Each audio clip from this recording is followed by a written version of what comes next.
Terima kasih Datin Rosila, moderator kita pada hari ini.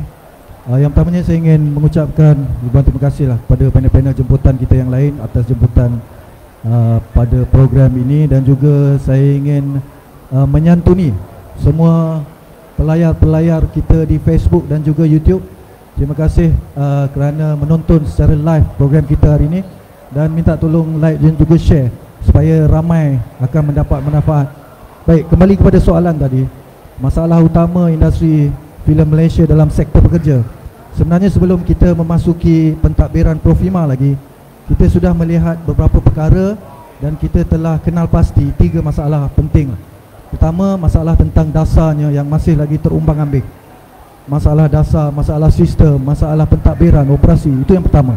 Masih lagi tidak berada dalam landasan yang betul, yang perlu kita betulkan. Itu masalah utama. Yang keduanya, kita melihat kepada pendidikan.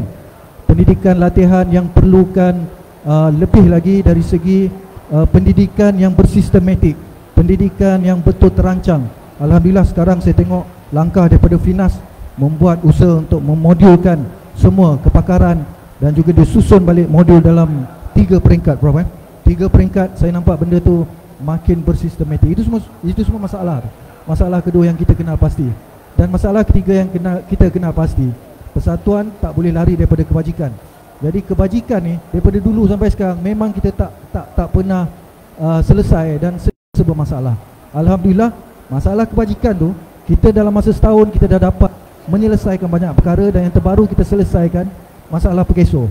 Tapi rangkuman daripada keseluruhan ketiga-tiga masalah tu, kita melihat setelah setahun 3 bulan kita berjalan mentadbir Profima tu sendiri, saya lihat ada satu masalah yang paling besar.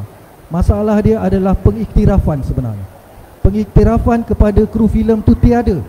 Jadi kalau ada dalam akta, kalau ada dalam undang-undang kecil Finas, saya rasa freelancer ataupun ahli-ahli Profima lebih dipandang, lebih dilihat kepentingannya, dan ianya adalah saya rasa tunggak utama dalam satu-satu produksi. Jadi kalau kita tidak diiktiraf, kalau sektor pekerja filem tidak diiktiraf, bagaimana pembangunan industri filem akan berkembang dalam masa 10-20 tahun lagi. Itu adalah masalah paling besar yang kita hadapi sekarang. Itu balik tentang akta. Boleh saya sentuh tentang akta? Baik. Kenapa kita panggil JTK datang? Sebelum ni sebenarnya kita ada isu tentang jam kerja. Ada yang cakap 8 jam, ada yang cakap 12 jam. Tiba-tiba viral di surat khabar, di media sosial semua, artis dilenjan 22 jam. Pada ketika itu Profima tidak memberi apa-apa statement.